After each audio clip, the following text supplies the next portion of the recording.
All right, cool. Okay, we are back. How cool is that? This is the DMZ America podcast. I'm Scott Stantis, coming to you from the right.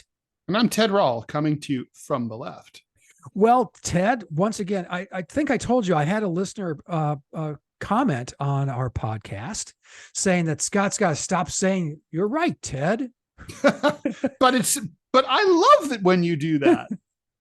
Well, you need to do it more towards Scott, but that may be just, when that's true, I do say it. Yeah. It's true. But let's not forget, I'm coming from the left, so I tend to be more right. Oh, good Lord.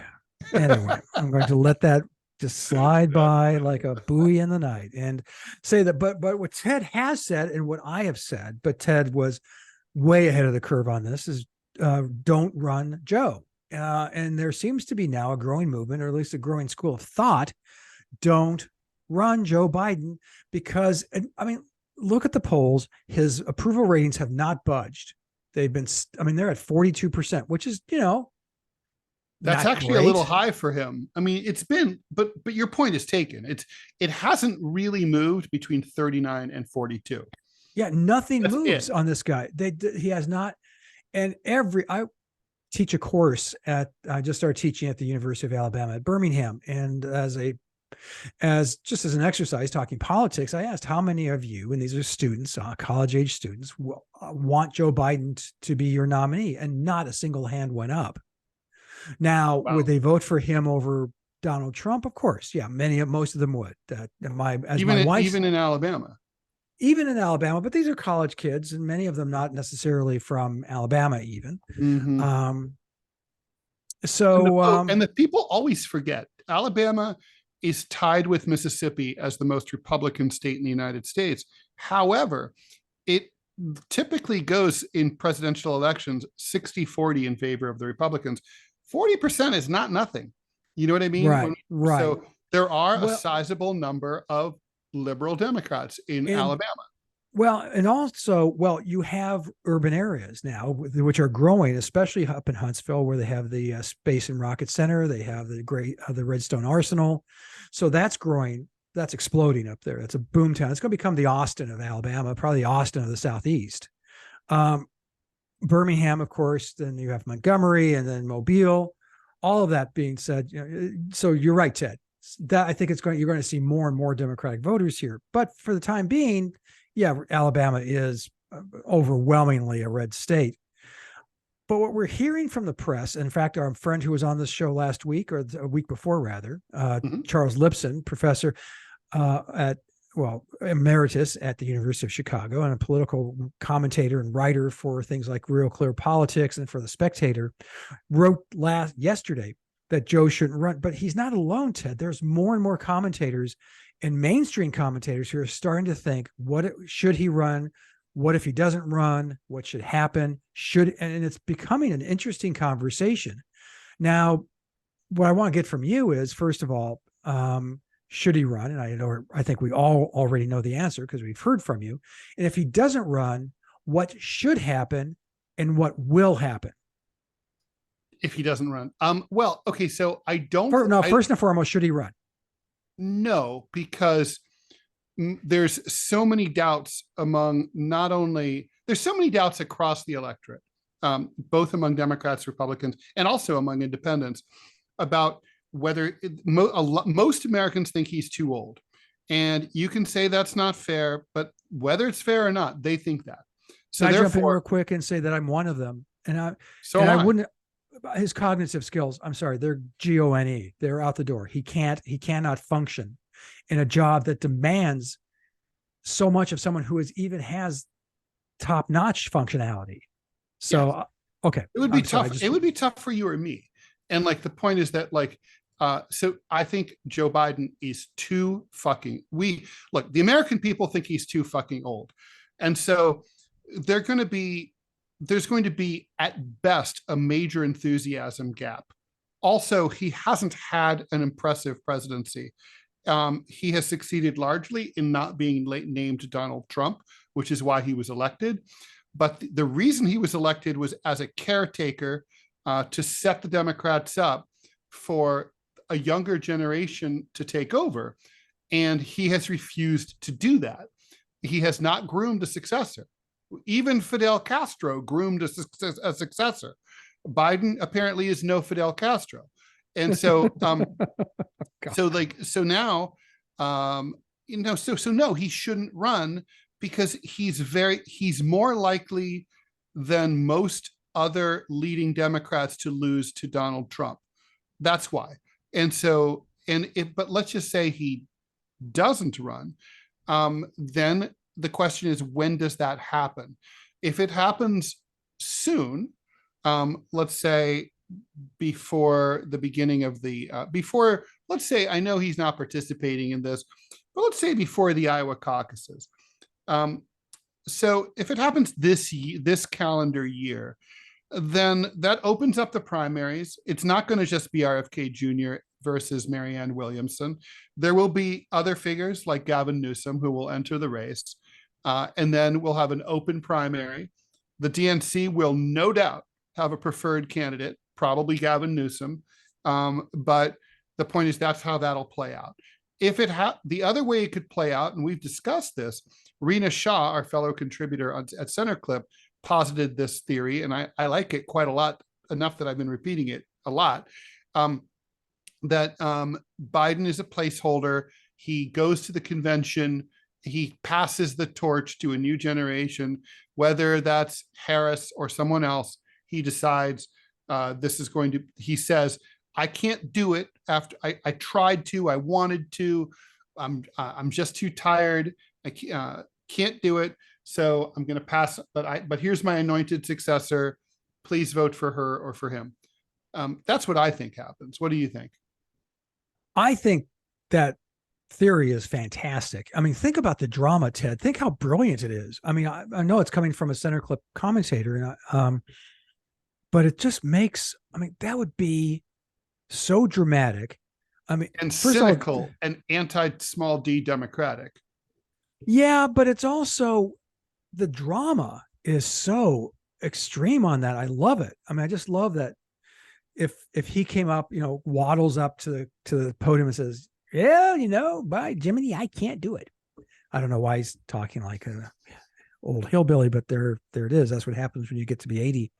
I have to admit, there's a part of the part that loves drama and loves that kind of political drama, that would be amazing if he came out and just said, I cannot. It'd be amazing. All right. It would be fucking disgusting is what it would be.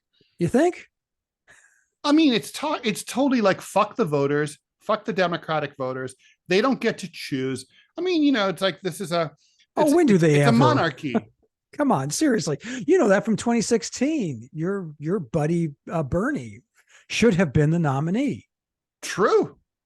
And they totally, fucked him over, and all the voters who supported him, and by extension paid a terrible price. The country's paying a terrible price because it allowed Donald Trump to win, because all the people who supported Bernie, the young voters who saw that their vote, all the bullshit that your vote matters, your vote matters, your vote matters. And the Democratic Party goes, you know what? It kind of doesn't really matter. We can do what we want. I don't know. I think that it's too late for him to step down, for there to be a serious. I'm even thinking from a technical standpoint, how many ballots have been printed already and all that stuff. But okay, so let's say he does I'm trying to think of a scenario now that we can kind of go off on. Let's say he does do that. Let's say he just tomorrow, he just says, I can't do it. The dog bites are just too severe now. I just, yeah. A lot of the Secret Servicemen are seriously pissed at all the times they've been bitten. Right. So if you had an open primary, or had a primary now that had, a fair number, what would you want to happen? That's more to my point, I guess, Ted, is what I can tell you what I would like, but I mean, and why don't you tell me what you would like? I don't like any of them. I mean, I like Buttigieg is I like his moderation. I'm a moderate but I'm never going to vote for a Democrat anyway, so it doesn't matter. But wait, but he's the Lion of South Bend, Indiana. I know, and yeah, has put some fear into North Bend, Indiana. Yes. There's none of the Democratic candidates I'm looking at currently. Newsom, I think, has done not a great job in California. California is not doing great. It's hemorrhaging population, very much like Illinois, and it's due mostly because of the anti-business climate and the onerous taxes that the middle class are paying right now. I think that's a hell of a hard sell to make on a national. I'm going to turn America into California. Fuck. No, thank That's you. not good. I'm sure there are. I've always said that there would be a dark horse Democratic nominee, and someone we've never talked about or know about. I mean, because you and I are dorks and wonks on this shit, we probably know some of the names. I think Whitmer from Michigan would be an excellent. She would be far better than Newsom, far better. She's done good work in Michigan. She's managed that state. She kind of lied. She kind of laid it on a little thick about the kidnapping plot. Oh, I think she played it great. I'm just saying that they're going to look at that and say she stared them down. I think, okay, yeah, these doofuses. There was it was entrapment. Nothing was going to happen. There was a couple of doofuses from the UP. I get all that, Ted, but it looks. You're speaking, you're speaking common sense. I thought we were talking politics. But anyway, I think she would. But again, I also believe she would be a good candidate. She'd be a solid candidate. Harris. I mean, she has been doing better. I've said this before in this podcast. I've said it on your radio show. Look at how she's performing now versus how she performed at the beginning of this administration. It's night and day, but it's too late. Dan Quayle was doing better near the end of the first term of the Bush-Quayle administration, but it was too little, too late. He was a laughing stock, and he wasn't going, and that wasn't going to change. Kamala Harris, her negatives are amazing. I mean, they're what, below Congress's, right? No, I don't think that's true. They're pretty damn low. They're bad. Congress is like 9% approval. I think she's like in the low. She's like in the 20s or something. I'm like, I don't even know if it's that high. But regardless, it's not going to be Harris, or if it is Harris, if he hands the baton and the anti-democratic thing is what you mentioned. I mean, it's 1968 again. When LBJ said, if elected, I will not run. If nominated, I will not run. If elected, I will not serve. And he didn't. And the convention, even though obviously Robert Kennedy had been assassinated, but McCarthy had won a number of primaries. Right. And Eugene McCarthy, and they stole it from him. They did to him what the Hillary Democrats did to Bernie in 2016. They stole it from him and handed it to Hubert Humphrey. That's what this would feel like if he did it at the convention. Just said, I can't do it. Kamala is the person. I can't see him. And can you, by the way, in that scenario, could you possibly see him picking anyone other than Kamala Harris? Well, that's the problem no, because a vice president, in American politics, a vice presidential running mate hasn't been dumped since Thomas Eagleton, and that didn't go well. And but McGovern was behind him 1,000%. And by an incumbent president, it hasn't happened since Henry Wallace, right? So, yeah, it was 1944. So, basically, they don't do that anymore. And so, doing it to a Black woman, it's a bad look. It would be tough even for Trump to get away with. But for the Democrats, the woke party, to do it, there's no way. So, what they would, even if they found a sinecure for Harris, don't worry, you're going to be the president at Princeton or whatever. You're going to be the editor of the Washington Post. You'll have your own show on primetime on MSNBC. Any of those things. People are still going to think, he shivved her, and that's bad. So, and they'll hold it against whoever replaces her. So it would really have to seem like her idea. Good luck. But if you could sideline her without that kind of resentment, ideally by replacing her with another woman of color, then that would neutralize that issue. Then it would be like, well, this was about Harris.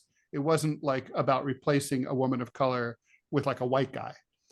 If you could do that, I mean, I don't think Stacey Abrams has it, but if you No, replaced her God, no, with no. Stacey Abrams, for example, then you'd pretty much effectively neutralize that. But I mean, yeah, I don't think they can win with Harris. I think Harris and Biden, it's a wash. I mean, Biden might be less unpopular than Harris, so better to stick with Biden than to go with Harris.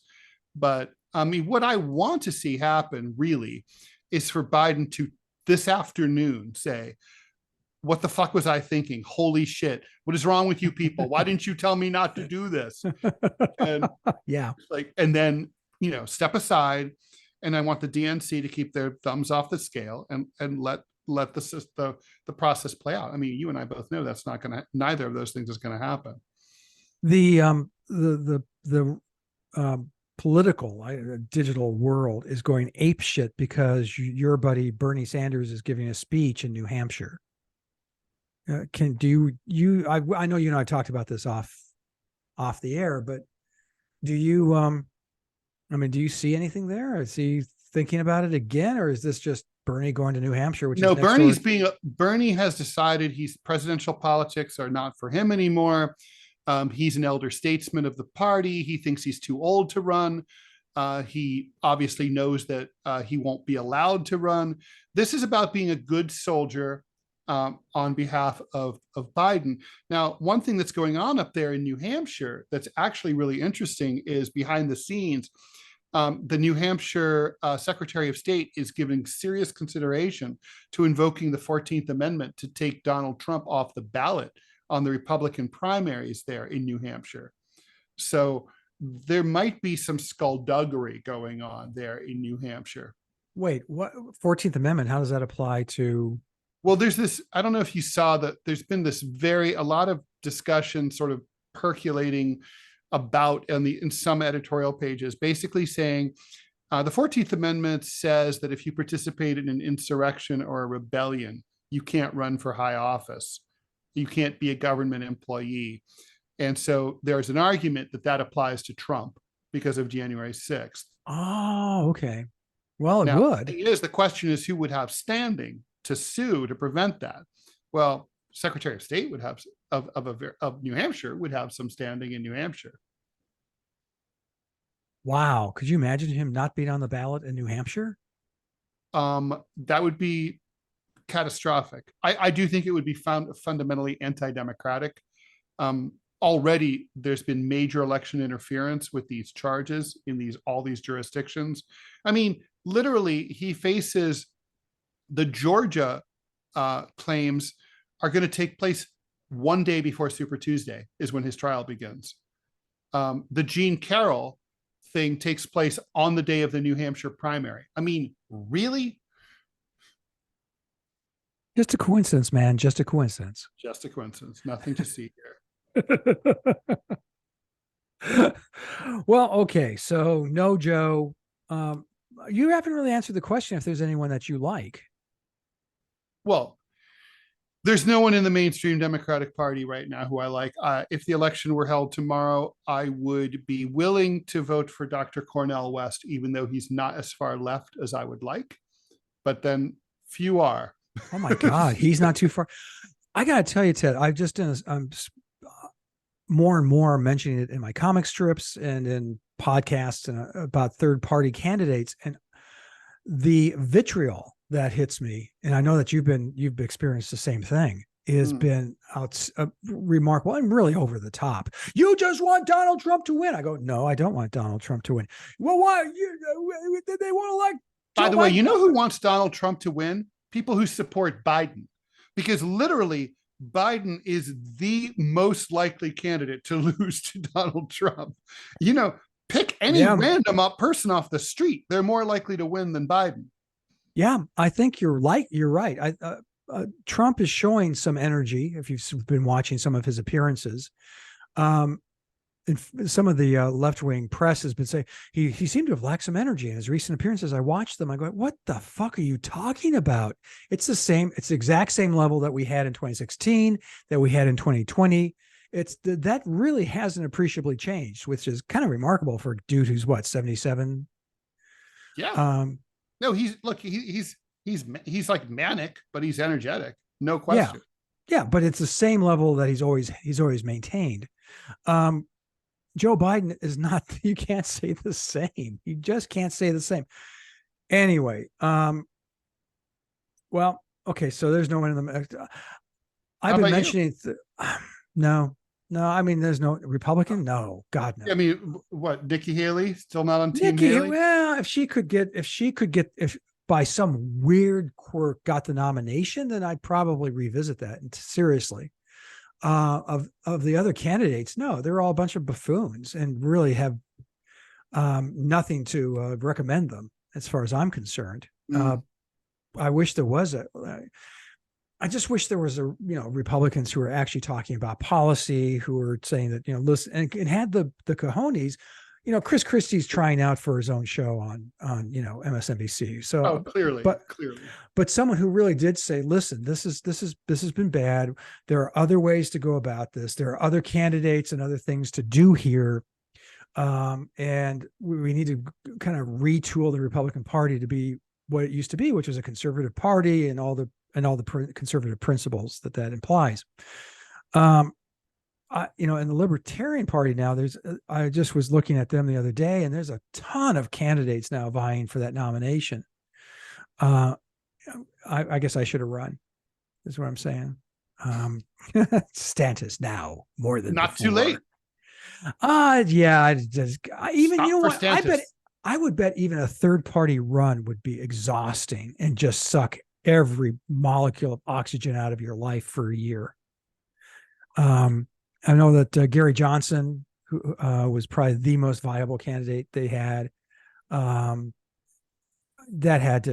was exhausting. He said it took 2 months just to get his breath back again after the election.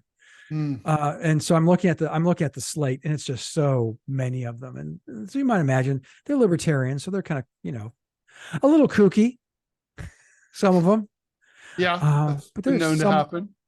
And they tend to get nominated, unfortunately. So we'll see where that goes. But yeah, as far as the Republican Party goes, there's none of them really that melt my butter. It's bleak. Yeah. And I don't feel like I should have to choose someone.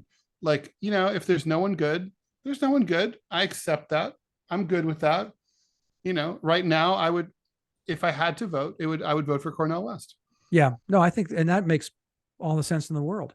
But I guarantee you, when you say that publicly, or when you write about it, Ted, or when you draw about it, you get a rash of shit from. Oh, yeah, no, I for sure. Yeah, you want Trump to win. I mean, look, let me be really clear here. Joe Biden's not getting my vote, no matter what. I mean, so what if you don't want me to vote for Dr. West, you're just telling me not to vote. It's not like I'm going to vote for Biden. I'm just not. Not to mention also, I live in one of the 46 states that is not a swing state. So therefore, there's no need to even think about voting for someone who I don't like. And if you live in one of those 46 states, which you do too, there's no reason not to vote your conscience. Anybody, unless you live in a swing state. I mean, I'd say even if you do live in a swing state, you should vote your conscience. But objectively, if you live in 46 out of 50 American states that are not swing states, do what you want. Yeah, no, I mean, and that's what I do here. Before I go, I actually fill in, especially if I don't know the judges and their partisan races here, which really kind of pissed me off. Yeah, that annoys me when I don't know the judges, but that happens a lot to me. I usually don't. I'm like, how would I know the judges unless I personally came up before them with a matter? Well, it was kind of fun when we had an editorial board, and we'd meet with virtually every candidate for every office. And so I knew who these people were. And, a lot of times, especially offices like that, or it would be, God, I was going to say coroner, but generally those have to be doctors, but they can be things like prosecutors, or those guys are nuts. I mean, those are like people. It's so funny that a coroner has to be a doctor, right? Because it's sort of like, well, what's going to happen if they have malpractice? The guy going to die? Well, if they have I don't know. How do you have a bad autopsy? I guess you could. I suspect I think that's a thing. I know. It's just a joke. Not very. Okay, we'll leave on Ted's little joke. Very, very lethal joke. We got one more segment coming up, and I think it's going to be an issue that it's going to be one of those times. We have a fellow cartoonist where he says that he draws about cartoons. He draws cartoons about politics, but then he also draws about things that people care about. So this next one coming up is an issue I think we all care about. We're all being inundated with this. Stick around. I'm Scott Stantis coming to you from the right. Ted Rall coming to you from the left. We'll be right back.